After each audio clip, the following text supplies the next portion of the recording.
Hello विद्यार्थियों, कल के क्लास में हमने नया लेसन स्टार्ट किया था चिट्ठी का सफ़र, जिसमें हमने देखा कि पहले के लोग जो मोबाइल, कंप्यूटर, फ़ोन वगैरह वगैरह के बारे में जानते भी नहीं थे, वे अपने संदेशों को यानी मैसेजेस को किसके द्वारा भेजते थे? चिट्ठियों के द्वारा, है ना। पहले जब कबूतर थे तो कबूतर को ट्रेनिंग दिया जाता था और उसके पैरों में या उसके गले में चिट्ठी को बांधकर दूसरे शहर या दूसरे गांव भेजा करते थे।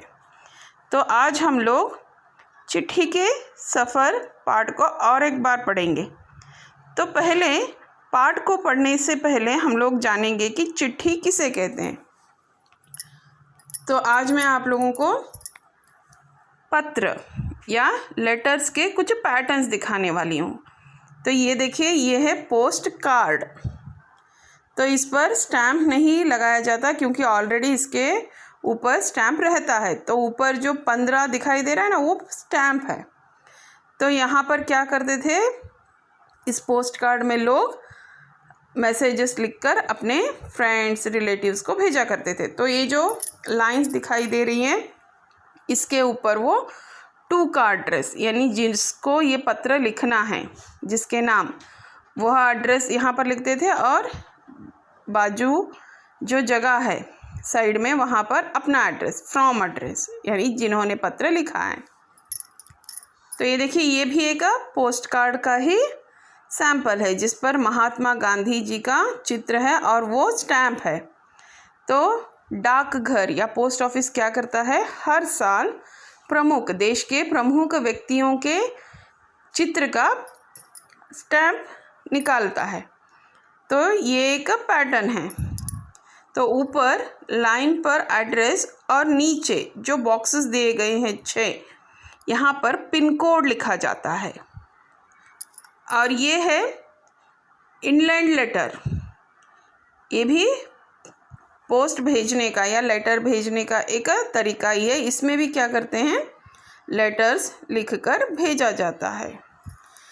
पहले मैंने आपको जो दिखाया पोस्ट कार्ड, उसमें जगह बहुत कम होती है, तो आप सिर्फ थोड़े विषयों को ही वहाँ पर लिख सकते हैं। लेकिन ये साइज़ में थोड़ा बड़ा होता है, तो इसमें आप लोग ज़्यादा विषयों को लिख सकते हैं।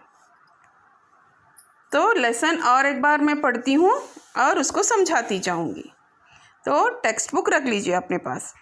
अपनी 10-12 साल की ज़िंदगी में तुमने कुछ पत्र तो लिखे ही होंगे। वे पत्र अपने सही पते और समय पर किस तरह पहुँचे होंगे, वह बहुत सी बातों पर निर्भर करता है। तो अभी आप लोग 10 या 12 साल के होंगे, तो आप लोगों ने पत्र ज़रूर लिखा है, लेकिन आपने उसे पोस्ट नहीं किया, आपने पत्र लिखा है। कहाँ पर लिखा है बताओ? एग्ज़ाम में टीचर आपको क्वेश्चन पेपर में पूछती है पर्सनल लेटर या ऑफिशियल लेटर लिखने के लिए, जो उन्होंने प्रैक्टिस करवाया था, तो आपने पत्र लिखा है लेकिन उसको पोस्ट नहीं किया है। लेकिन यहाँ पर जो बताया गया है उसमें पोस्ट किए हुए पत्रों के बारे में बताया गया है। तो आपने कभी सोचा है, मैंने जो आप लोगों को पोस्ट कार्ड या पोस्ट लेटर दिखाया, उसमें जब आप मैटर लिखते हैं, एड्रेस लिखकर उसको पोस्ट बॉक्स में डालते हैं, तो वो आपके लिखे हुए पते पर कैसे पहुंचता है? क्या इसके बारे में आपने कभी सोचा है? जैसे कि चिट्ठी किस स्थान से किस स्थान पर भेजी जा रही है, संदेश पहुंचाने की कितनी जल्दी है, तुमने पूरा और ठीक पता लिखा है कि नहीं, तुमने उस पर डाक टिकट लगाया है कि नहीं, आदि। अब प्रश्न यह उठते हैं कि तो आपने जो पत्र भेजा है उस पर आपने पूरा करेक्ट एड्रेस लिखा है या नहीं, पिन कोड लिखा है या नहीं, साथ ही साथ उस पर आपने टिकट, डाक टिकट यानी क्या, स्टैम्प, वह लगाया है या नहीं, उस पर यह निर्भर करता है कि आपका पत्र कितनी जल्दी जाएगा। और पत्र भेजने के भी अलग अलग तरीके हैं। जैसे आप नॉर्मल लेटर भेजते हैं तो उसको पहुंचने में 3 दिन लग जाते हैं। कभी कभी आप लोगों को बहुत फास्ट कुछ संदेश पहुंचाना होता है तो वो स्पीड पोस्ट से पहुंचता है, और उससे भी ज़्यादा टेलीग्राम। इसके द्वारा हम लोग क्या कर सकते हैं, बहुत फास्ट अपने संदेश को, मैसेज को हमें जहाँ चाहिए वहाँ पर पहुँचा सकते हैं। तो देखिए, आखिर चिट्ठी पर डाक टिकट लगाया ही क्यों जाए। तो आप सोचते होंगे, हम अपने फ्रेंड्स को, रिलेटिव्स को पत्र लिख रहे हैं तो हमें एक एनवलप लेंगे, उस पर उसके अंदर लेटर लिखकर डालकर पते पर डाल देंगे। तो उसके लिए हमें टिकट लगाना क्यों ज़रूरी है, स्टैम्प लगाना क्यों ज़रूरी है।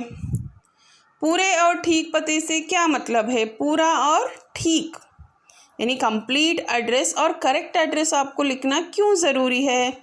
सिर्फ आप उनका नाम, सरनेम डालकर, एरिया का नाम डालकर अगर भेज देंगे तो वो क्यों नहीं जाता है। ज़रूरत पड़ने पर संदेश को जल्दी कैसे पहुंचाया जाए। कभी कभी बहुत अर्जेंट होता है मैसेज पहुंचाना, तब क्या करते हैं हम लोग, टेलीग्राम भेजते हैं। तो वो टेलीग्राम भेजना क्यों ज़रूरी है। स्थान बदलने से चिट्ठी के पहुंचने पर क्या असर पड़ता है।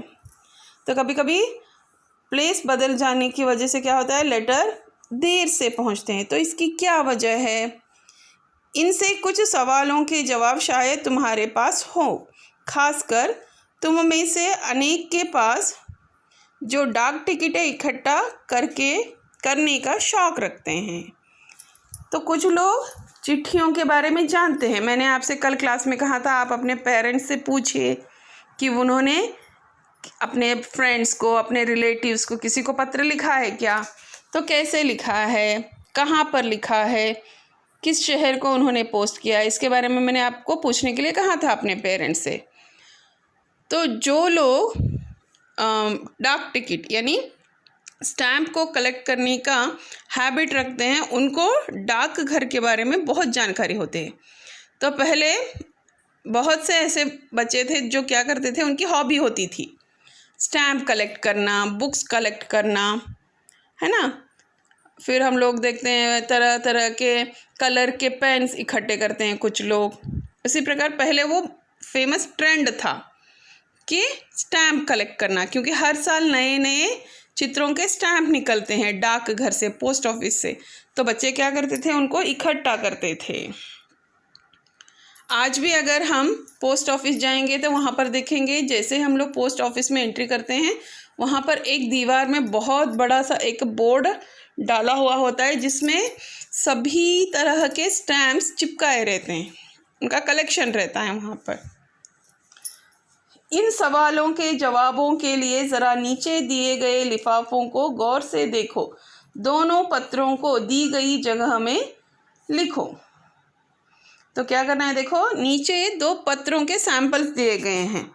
ये देखिए, एक्सप्रेस डिलीवरी, जिसके नीचे लिखा है महात्मा गांधी जहाँ हो वहाँ। तो ये भी एक लेटर है, लेकिन उसके ऊपर पूरा एड्रेस नहीं लिखा हुआ है, सिर्फ ये लिखा हुआ है महात्मा गांधी जहाँ हो वहाँ। तो क्या करते थे, जब महात्मा गांधी थे तो बहुत सारे लोग देशों से, विदेशों से उनको पत्र लिखा करते थे।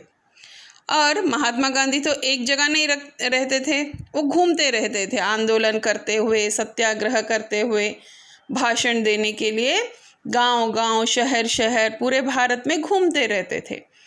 तो उनका कोई पर्टिकुलर एड्रेस नहीं होता था जहां पर पत्र भेजा जा सके, क्योंकि वो घर में रहते ही नहीं थे। इसीलिए लोग क्या करते थे, सिर्फ महात्मा गांधी एड्रेस डालकर पत्र पोस्ट कर देते थे, या फिर ऐसे लिखते थे महात्मा गांधी जहाँ हो वहाँ। उसके बाजू में और एक पत्र दिया गया है, देखो, जिस पर लिखा है श्रीमान निर्देशक महोदय, राष्ट्रीय अधीक्षण अनुसंधान एवं परीक्षण परिपद, अरविंद मार्ग, श्री अरविंद मार्ग, नई दिल्ली। तो यहाँ पर पूरा एड्रेस दिया है, और साथ ही साथ नीचे जो बॉक्स दिए गए हैं 6, उसमें पिन कोड भी लिखा है। तो ये वाला और ये वाला दोनों पत्रों को देख लीजिए, दोनों क्या है, अलग अलग हैं। ये दोनों पते किस तरह से भिन्न हैं। गांधी जी को भेजे गए पत्र में पते की जगह पर लिखा है महात्मा गांधी जहाँ हो वहाँ, वर्धा। जबकि लिफाफे पर इमारत या संस्थान से लेकर शहर तक का नाम लिखा हुआ है। पते से दूसरे इसमें देखिए, पहले इसमें सिर्फ महात्मा गांधी जहाँ है वहाँ वर्धा लिखा गया है, जबकि लिफाफे में यानी दूसरे कवर पर क्या लिखा गया है, पूरा इमारत का नाम यानी बिल्डिंग का नाम और जहाँ पर उसको जाना है वो शहर का नाम सब कुछ लिखा हुआ है। पते में सबसे छोटी भौगोलिक इकाई से शुरू करके बड़ी की ओर बढ़े हैं।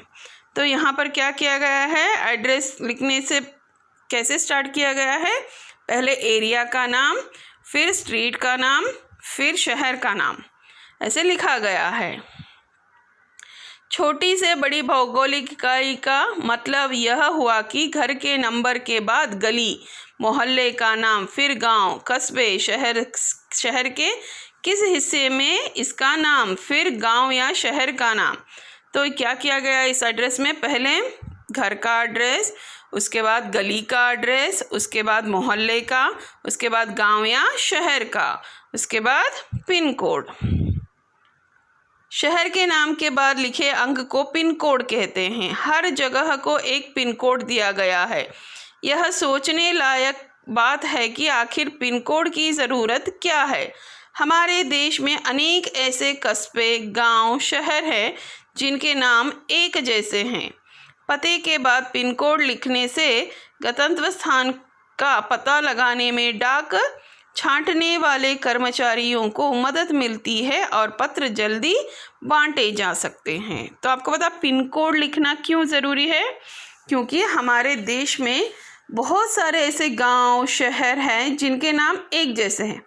जैसे देखिए, कर्नाटक में अगर कोई गांव है वैसा ही और एक गांव तमिलनाडु में भी हो सकता है। तो इसीलिए क्या किया गया है, हर एक शहर के लिए एक पिन कोड दिया गया है। पहले के 2 नंबर जो होते हैं ना पिन कोड के, वो राज्य को रिप्रेजेंट करते हैं, इसीलिए 6 अंकों का पिन कोड दिया जाता है।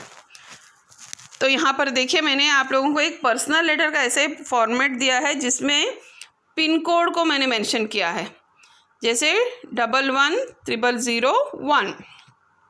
तो पिन कोड हमेशा हमारे देश में 6 अंकों का ही होता है। तो एक पैटर्न है ये पर्सनल लेटर का, जिसमें पर्सनल लेटर लिखा गया है। किसने लिखा है, एक फ्रेंड ने, जिसका नाम है राम ने अपने फ्रेंड को लिखा है। तो कैसे लिखते हैं पर्सनल लेटर, देखो ऊपर एड्रेस जिसको भेजना है और उसके नीचे डेट, उसके बाद संबोधन यानी प्यारे मित्र, उसके बाद नमस्कार, फिर संदेश, फिर तुम्हारा मित्र। तो मैंने ये लेटर इसलिए भेजा है क्योंकि मुझे आपको दिखाना था पिन कोड, लेटर में पिन कोड कैसे लिखते हैं। तो इसके आगे का हम लोग अगली कक्षा में यानी कल इसके बारे में ज़्यादा जानकारी प्राप्त करेंगे।